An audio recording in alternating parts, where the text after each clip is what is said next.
Uma análise da quarta revolução industrial. Será tudo isso que os socialistas dizem? Este é a Visão Libertária, sua fonte de informações descentralizadas e distribuídas. Você provavelmente já ouviu alguém comentando sobre a quarta revolução industrial, que quando ela acontecer, os empregos vão acabar, o serviço humano estará todo precarizado, que as máquinas, robôs e toda a automatização vão matar os postos de trabalho, que o mundo vai ser um imenso lugar cruel onde vamos sobreviver na miséria e que então metade da população mundial ficará desalentada, largada, etc. E que para acabar com essa pobreza, precisaremos adotar um programa de renda básica universal, pelo qual as pessoas serão basicamente pagas para viver e blá blá blá. E que o Suplicy tinha razão, certo? Não, errado. Errado porque, segundo o relatório O Futuro dos Empregos, do Fórum Econômico Mundial, 75 milhões de empregos desaparecerão, mas 133 milhões de vagas serão criadas no mundo todo até 2022 por conta de novas tecnologias. E diz também que o mundo não será tão povoado. Provavelmente, esse estudo não considerou a crise causada pelos lockdowns de tantos governos autoritários que disfarçam ao falar que travar a economia foi para proteger as pessoas. Mas o estudo também cita uma projeção do número global de pessoas idosas com 60 ou mais para 1 bilhão e 400 milhões em 2030 e 2 bilhões e 100 milhões em 2050. Desde o boom de fertilidade que havia na metade do século XX, essa taxa tem caído. Ela alcançou um pico de 5,05 filhos por mulher na década de 1960 e diminuiu para 2,43 hoje em dia. A ONU, Organização da Nação Única, fala que, à medida em que as taxas de fertilidade caem, a proporção restante de gente com mais de 60 anos em relação ao total pode chegar a duplicar entre 2007 e 2050, e isso pode mais que triplicar, alcançando 2 bilhões em 2050. Na maioria dos países, o número de pessoas acima dos 80 anos deve quadruplicar para quase 400 milhões até lá. Quando a tal da quarta revolução estiver no auge, não haverá mais tantas pessoas no planeta como os malthusianistas alardeiam. E também chegamos a outro ponto, o aumento da longevidade humana. Segundo o órgão indexador de bovino gadoso estatal, IBGE, em 2017 a média de longevidade subiu 3 meses e 11 dias em relação aos nascidos em 2016 e chegou aos 76 anos, e isso só no Brasil. Significa que a gente tende a viver mais e em menor quantidade na civilização. Isso vai influenciar a economia, obviamente, desde o excesso de casas ao excesso da produção. Mas até lá, a economia vai se adaptando para esse novo estágio da nossa civilização, mesmo com o Estado atrapalhando, com as ideias de gente que quer impor controle sobre os outros, como cada vez mais abarateamento de todos os conteúdos de conhecimento por conta da distribuição de informação, o mundo vai se adaptar bem e seremos bem mais livres para interagir. Aumento de liberdade sempre impacta positivamente, porque proporciona a facilitação das melhorias que cada pessoa busca. As capacidades genéticas e orgânicas do ser humano demoram muito a mudar para que vivamos mais, mas pelo menos a tendência sempre foi de viver mais anos e o principal, passar melhor pelos últimos anos de vida. Por exemplo, vamos pensar hipoteticamente na questão da moradia. Com o aumento da população mundial em desaceleração, a demanda por residências cairá em comparação à procura que há hoje pelas que estão construídas, e com a demanda relativa menor, os seus preços tendem a ser menores. Isso é regido pela lei natural de oferta e demanda. Mas como vamos reagir a isso? É complicado responder. Uma das respostas seria: teremos mais estabelecimentos comerciais ou pontos de prestação de serviços espalhados, porque cada pessoa poderá prestar serviços mesmo que não tenha um ponto físico comercial. Com a gradativa melhoria da qualidade por conta do aumento de produtividade, à medida em que o poder de compra aumenta e as taxas de pobreza e miséria diminuem, como acontece há décadas, as pessoas poderão consumir mais ou consumir algo de mais qualidade. Com mais gente vendendo itens e serviços e com mais formas diretas e mais simples de interação comercial, de registro de contratos, etc., teremos mais competição e assim haverá mais dinheiro fluindo e mais empregos, trabalhos, relações comerciais, enfim, mais retroalimentação natural da produtividade. Outro aspecto significativo é que as cidades grandes poderão parar de crescer ou até diminuir, porque graças também às novas tecnologias poderá cair também o interesse de viver nelas. É que com novas ferramentas, formas de se relacionar por via digital, registrando contratos que dispensam presença e encontro presencial em loco, muitas profissões que são só encontradas hoje nos grandes centros poderão ser também exercidas em cidades pequenas. O lugar físico será cada vez menos relevante e isso já começou. Cada vez mais, pessoas poderão trabalhar atendendo mais pessoas, também à distância, além das que estiverem mais próximas. Assim, podem gerar os mesmos ganhos que se tem hoje e com custo, conforto e flexibilidade melhores que se tem nas cidades cujas distâncias do dia a dia são pequenas. Nessa pesquisa do IBGE, para 47% dos entrevistados bananenses, o trabalho remoto, home office, aumentou desde 2017, enquanto que apenas 8% observaram a diminuição e outros 37% notaram que a concessão do benefício permaneceu igual durante o período. Não tem por que negar, a tendência do trabalho remoto é de aumento. Mas e as fábricas? Elas também são organizações de pessoas e hoje dependem de instalações físicas grandes para muitas coisas, mas também não ficam de fora da evolução para continuar a atender as demandas que identificam no mercado. E ainda, com os desenvolvimentos de ferramentas de produção de itens polimerizados, impressos em 3D em escalas pequenas, praticamente domiciliar, as fábricas vão se transformar para algo que ainda nem imaginamos. Outra coisa que também já começou a ocorrer é que as máquinas têm sido usadas para livrar o ser humano do trabalho pesado, nocivo, perigoso, etc. Hoje em dia, além de próteses, órteses, partes do sistema respiratório, tecidos biológicos, até comida de verdade e sem matar animais, já tem gente experimentando até impressora 3D gigante que pode construir uma habitação em 48 horas. O mundo ainda vai mudar muito e, como sempre foi, para melhor. As perguntas sobre quem vai fazer isso ou aquilo sem um Estado forte, etc., sempre tiveram a resposta igual: empresas e pessoas. E para o contra-argumento de que é caro, saiba que, por exemplo, quando a primeira geladeira comercializada apareceu, ela era um trambolho, custava $40 mil, ocupava uma parede de 5 por 4 metros e hoje tem uma infinidade de tipos e, como ela e tantos outros itens mais corriqueiros, como de telefonia, estão acessíveis à maioria das pessoas no mundo. Imagine essas coisas sendo feitas pelo Estado. Toda inovação começa sendo cara, tanto pelo desenvolvimento iniciante, como pela baixa ou inexistente vazão que ela tenha no mercado, mas sempre tende a melhorar se for algo que resolva bem uma necessidade. Nós só adotamos algo novo quando vemos que é melhor. É por conveniência. E sempre haverá gente tentando melhorar soluções. É da natureza humana.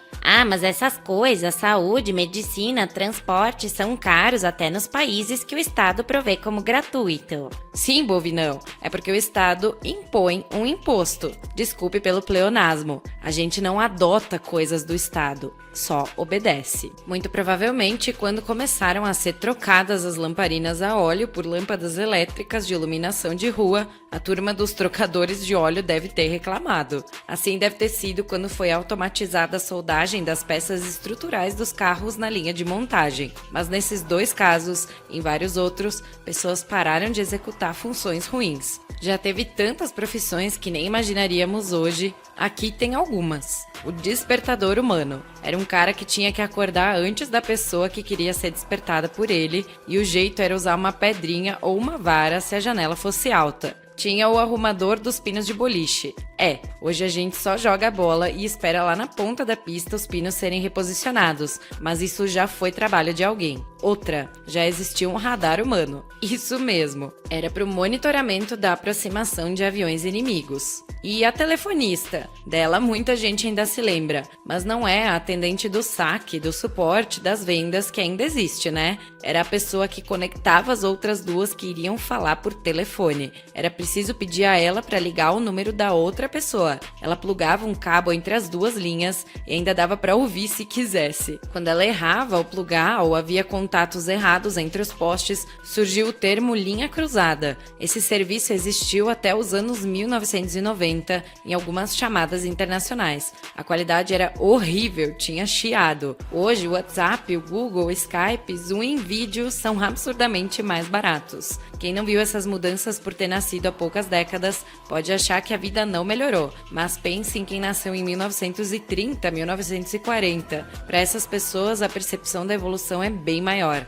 Quem sabe, se passarmos a viver mais de um século, poderemos ver muito mais coisas mudando, principalmente porque acontecem mais melhorias ou incrementos maiores que na década anterior. O mundo sempre melhorou porque, na prática, a gente não pensa em recorrer ao Estado para buscar soluções novas. Se mesmo com ainda muita intervenção de governos, o mundo sempre melhorou pelo esforço das pessoas, em empresas ou em grupos informais, graças às novas tecnologias que promovem interação peer-to-peer, cada vez menos o Estado poderá atrapalhar. Assim, não importa os problemas que apareçam, as expectativas de adaptação serão sempre boas. Tem muitos lugares onde o Estado controla o dinheiro usado por empresas que fizeram inovações, mas essas coisas não se sustentam muito porque o Estado só representa uma despesa e sempre que uma empresa se escora num benefício, ela tende a reduzir suas inovações ou a qualidade do que faz até perder espaço para outras. Ainda nas profissões antigas, tinha o carregador de troncos e o ressuscitador de cadáveres. Essa profissão era criminosa, mas existia para atender a demanda de escolas de medicina. Tinha também o cortador de gelo, que fazia e carregava barras pesadas até pequenas fazendas para serem vendidas a quem precisava conservar alimentos em temperatura baixa. Esses exemplos mostram que, se há necessidade, haverá alguém oferecendo serviço. Não é o talento, qualidade, preço, nem algo do lado da oferta que rege o mercado. É a procura. Mas governos keynesianistas insistem no contrário, aumentar a oferta para estimular a demanda. A gente viu recentemente no que dá isso, né? Quem lembra do financiamento a juros zero para trocar de caminhão no governo Dilma? Ele estimulou a compra de novos veículos e apareceu um monte de caminhoneiros sem trabalho porque, o principal, não havia acontecido aumento de demanda por transporte. Sempre que algo aumenta em relação a outra coisa, seu valor cai. Como passou a ter mais caminhoneiros concorrendo, o preço do transporte foi caindo e eles começaram a chorar por tabelamento de frete, até fazer greve e atrapalhar a vida de todos. Mas a raiz da culpa pelos transtornos não é deles, é sempre do Estado. Atividades comerciais sempre vão surgir de forma sadia se for para atender demanda. Sempre que alguém tenta fazer de forma inversa, só governos tentam isso, o mercado se distorce e as pessoas perdem. Tem ainda os que criticam não só a automatização, mas também a melhoria da qualidade das coisas. Eles dizem que menos empregos são gerados conforme os produtos mais duráveis são vendidos, que é bom mesmo que sejam mais caros, porque a idiotice aí é que produtos piores tendem a precisar de mais manutenção e troca. Agora imagine se essa ideia fosse aceita. A gente ainda estaria com iluminação com tungstênio ou gás de mercúrio, ou sódio em vez de LED. No livro Economia numa Única Lição, de Henry Hazlitt, ele fala da teoria das janelas quebradas, que explica bem esse argumento. Vale a pena ler ou ouvir. Tem em e-book por aí de graça e até em plataformas de podcast ou no YouTube mesmo. E é a mesma coisa com cartórios, porque ainda não trocamos todos aqui em Banânia por tantas formas, melhores em tudo, para fazer o que eles fazem porcamente com contratos. O único motivo de ainda serem usados é a obrigação estatal. Já pensou nisso? De qualquer forma, as empresas também vão diminuir a produção, porque isso será parte da adaptação às novas e diferentes demandas e ofertas do mercado. Lembre, mais gente estará prestando serviços ou fabricando coisas com estruturas pequenas e mais simples. Quem aí lembra da teimosia da Kodak? Ela demorou uma década insistindo em filmes para câmera fotográfica durante o advento da foto digital e quando resolveu lançar câmeras digitais, não conseguiu encarar os concorrentes e as novas marcas e quase faliu. Conseguiu se segurar no ramo de impressão gráfica que, aliás, também está em queda. E tudo isso está acontecendo nesse exato momento. É assim que o mercado funciona, mas é óbvio que todas essas mudanças, se ocorrem naturalmente, sem o Estado interferir com estímulos ou ajudas, são graduais e de acordo com as necessidades e capacidades de cada parte da cadeia. Sem distorções, não acontecem da noite para o dia. Distorções só ocorrem por ações autoritárias que provocam reações que ninguém planejava nas relações comerciais. O Estado não é algo natural. Outra questão é, como a sanha do Estado por intervenção influencia essa mudança? Porque, como sempre, ele continua concedendo crédito a valores menores que os de mercado, ignorando relação de demanda e oferta naturais para apoiar empresas que não aguentaram a competição para, segundo ele, evitar crises, mas é para conquistar o apoio popular. É uma forma de comprar apoio político. Isso é uma grande canalice. Os governos acusam algumas empresas de fazer concorrência desleal, alegando o porte econômico delas, mas ele usa o poder jurídico e o monopólio de emissão monetária para participar do mercado com números que só ele pode criar, impor ou causar. Daqui a algumas décadas, novos empregos, trabalhos e coisas para fazer, em mais quantidades e mais diferentes do que imaginamos hoje, passarão a existir e a internet será parte fundamental disso. Como sempre foi, as pessoas sozinhas ou organizadas em empresas sempre escolhem outras pessoas para trabalhar em parceria por tempo curto ou longo, sempre conforme alguma qualificação. Antes de ser fácil interagir à distância, era mais difícil encontrar talentos porque a relação geográfica pesava muito mais. Com as velocidades de comunicação mais altas e custos mais baixos, as distâncias do mundo foram encolhidas. A internet cada vez mais deixará de ser chamada por um nome ou mesmo lembrada durante as nossas relações, porque seu destino será o mesmo de qualquer serviço de infraestrutura, ficar invisível. Hoje, ninguém mais pensa, vou acessar a rede elétrica para enviar energia para minha bateria, para minha TV, para as minhas caixas de som. Talvez, só no início, alguém pensava, vou liberar a saída de água da rede de saneamento para lavar louça, tomar banho, etc. Vou acessar a transmissão on demand de música. Ninguém mais diz, vou disparar a faísca elétrica para acender a chama de gás no fogão. Logo logo, ninguém mais vai dizer, vou acessar a blockchain do Bitcoin para requisitar ou enviar uma transação. Vamos passar a dizer, vou pagar ou receber, assim como dizemos, vou tomar banho ou vou ouvir música. Nós vamos aderindo às novas tecnologias à medida em que elas vão sendo melhoradas conforme as necessidades vão surgindo. Cada vez mais, está mais fácil de encontrar cursos sobre quase tudo, de forma gratuita ou muito barata. Um bom exemplo disso é a University of the People, que é uma universidade americana que ensina à distância, cuja mensalidade é baixíssima em relação a quaisquer outras universidades americanas com o mesmo impacto no ensino. E aqui, ainda há um século, o trabalhador bananense mantém uma carga horária média de 11 horas por dia. Hoje, ainda ultra regulada por legislação fascista, o limite por lei é de 44 horas semanais e com no máximo 2 horas extras por dia, que são mais caras para o empregador. Em alguns lugares do mundo, a carga horária é de 35 horas por semana, como é o caso de Chucrutilândia ou Alemanha para os estatistas. Felizmente, isso segue uma tendência que acompanhamos no século XX, trabalhar menos, mas não necessariamente produzindo menos, graças a automações e que o trabalho e a vida pessoal serão mais mesclados pelas horas de cada dia. Obrigado por sua audiência. Esse artigo foi sugerido e escrito por Henry Cohen, revisado por Stanley Calderelli e narrado por Salander. Se você gostou desse vídeo, clique no ícone de curtir abaixo e compartilhe o vídeo em sua rede social. Se você deseja ser notificado de outros vídeos, clique em se inscrever e depois no ícone de campainha. Até a próxima!